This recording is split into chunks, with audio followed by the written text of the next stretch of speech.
This is a wedding. Yeah, they've hired wedding singers. This is gonna be cool. Too bad we don't be here to see it.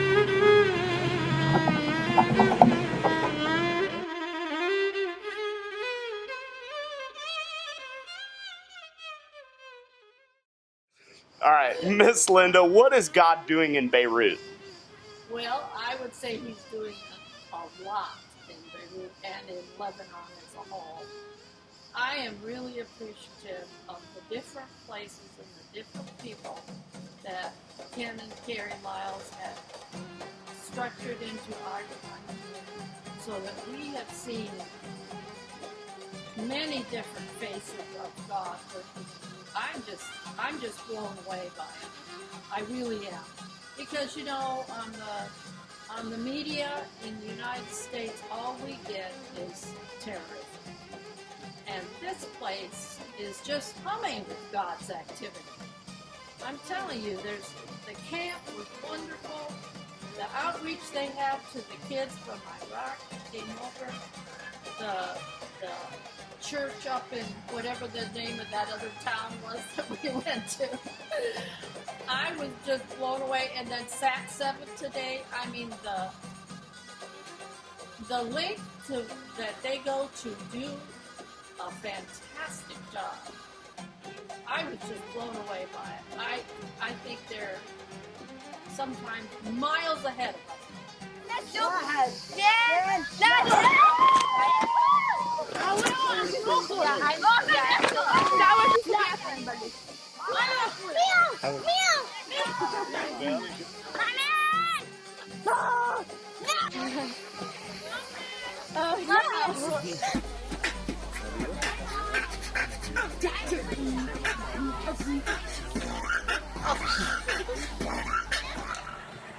God is doing, he really is doing incredible things in Lebanon.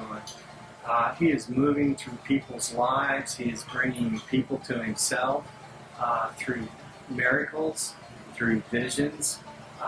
And in the heart of the people, you can tell that Christ is there. And it's just overwhelming to watch the love that pours out from these people. And only God can do that. Craig, what was the best part of the trip? It's really hard to point to any one thing, but if I had to pick one thing, it'd probably be observing our global missionary partners in action. You know, these people, God calls us all to be committed to Him, but these people get it. That's exactly what they're doing, and they have sacrificed their lives, and not only their personal lives, but the lives of their families. And I'm so impressed. I've seen missionaries in action before, but on this trip, for some reason, it really affected me. And these guys get it. They're doing it, and God is using them in a magnificent way. And it's so fun to see their passion and vision for God. And it's contagious. And it was great to see that in action.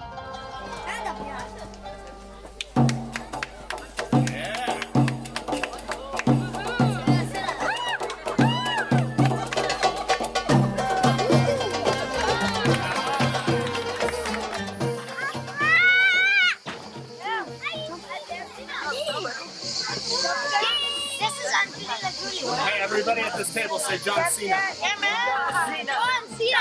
Come on. God is all over Beirut and Lebanon. He's changing people's lives. He's using the Lebanese people, our ministry teams over there, to reach people who have no hope.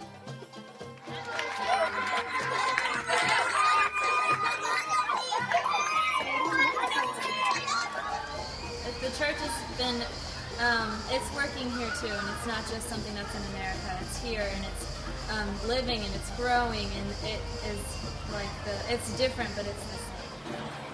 The best part of this trip was working with 7 people from differing backgrounds and watching how God put us together as a group and how we did more as a group than we could have done ever as an individual.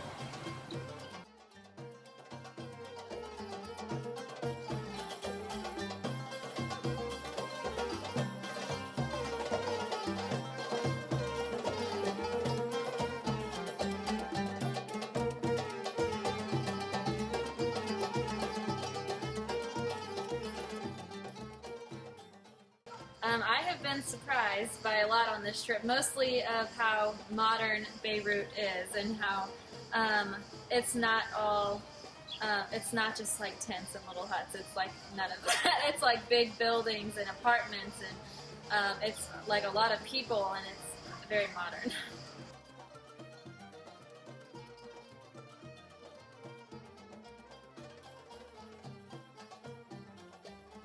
Craig, what did God teach you in Beirut? Well, they kind of remind me of a lot of things. First of all, that the church is one. It's united. I think sometimes we in America just kind of look at the church as an American, part of the American culture. But these people in the Middle East believers, the church is bigger than they are, and they feel so much strength in being part of the Church of Jesus Christ. It crosses all the boundaries of language and barriers of cultures and even time. And it's something that gives them strength. And I heard several times them referring to the Church of Jesus Christ and how important it was to their lives. Has taught me in Beirut that just how to love people more and to love people where they're at and to not judge people by their circumstances, and yeah, just to love people where they're at. The best part of this trip, well, I think I've already expressed some of it, is all the different variety of things that we have been able to be a part of and to witness and to speak to other people about. And my best part, I guess, for me is an understanding of these people and these children of being so typically children who just want somewhere to go. And I think they're beautiful, beautiful children. That's what I guess I like. Okay, so do you, okay, I'll take the room. that's one, two, 3, 4. All right, We're good to go. who's going to be the guy?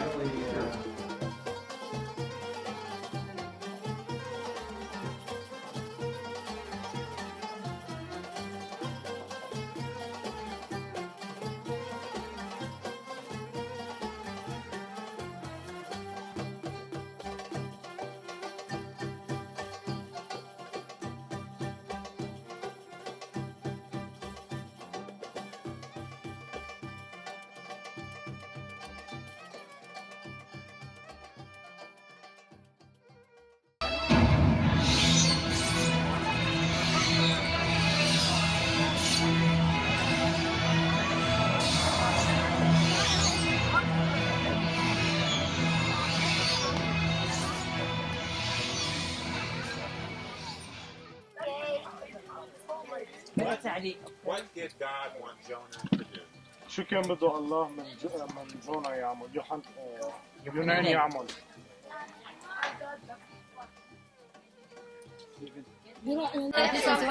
اشخاص ثانيين يجوا غير مهدي غير مهدي. So Everybody has something to say. كل واحد منا عنده شيء يقوله صح؟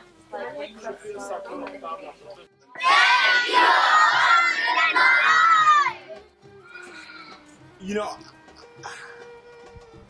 I'd like to think that the biggest difference in me when I get home is that maybe that stereotypes or preconceived beliefs or notions that I have, like that I'm gonna try to let those go, because what I thought about the Middle East and what I thought about Beirut and what I thought about the people that we were coming to minister to, just like none of it was accurate. God is so big, so strong and so mighty, there's nothing cannot do. God taught me that in the midst of crisis and trial, that He is there and that He loves people all over the world,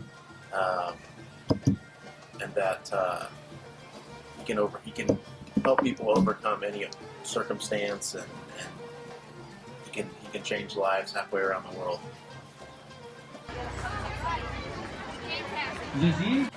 I think people should consider going on a global impact team to find out who God really wants them to be. I just think that that when you do that, God just gives you a glimpse of what He would like you to be, and God changes you on each trip in a different way, and He impacts your life for Him and for His kingdom, and that's why you should go. All right, any questions for women?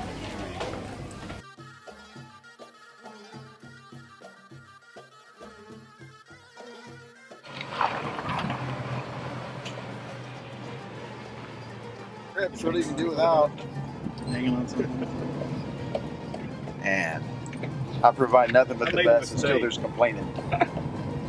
This jump seat is a fully reclining seat now. You fix it for us? Tonight on Sat 7, Jesus is on the move in Lebanon.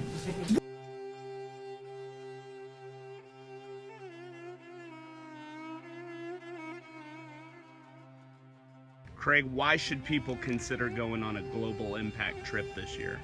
Well, just like anything, you don't know until you've experienced something what God is going to teach you out of it.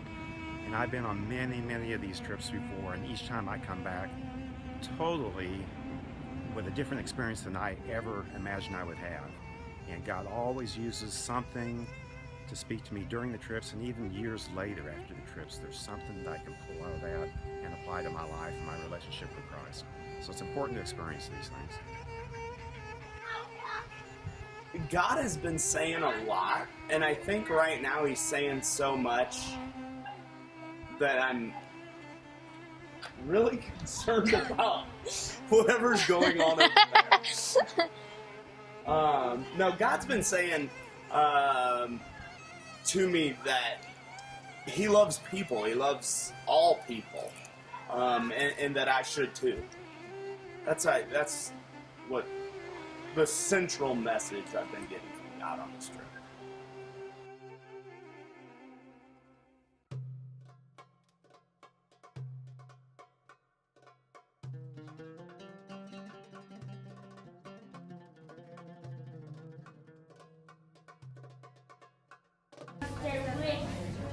No, John Cena. They're with.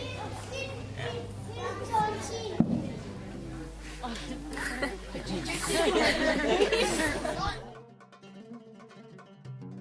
In the beginning was the Word, and the Word was with God, and the Word was God. We went through that a couple of times, and I'm like, all right, what does this mean? They started saying different things, and then I started taking it verse by verse in the beginning. And when I reached, and the Word was God, I'm like, what does this mean? So most of them were silent. And then one of them, it showed that it was burning in him, and God's been working in his heart for a while. He's like, it means Jesus is God, why aren't you understanding? So I didn't say anything, but he was saying to people that, like thinking about it and trying to understand it. So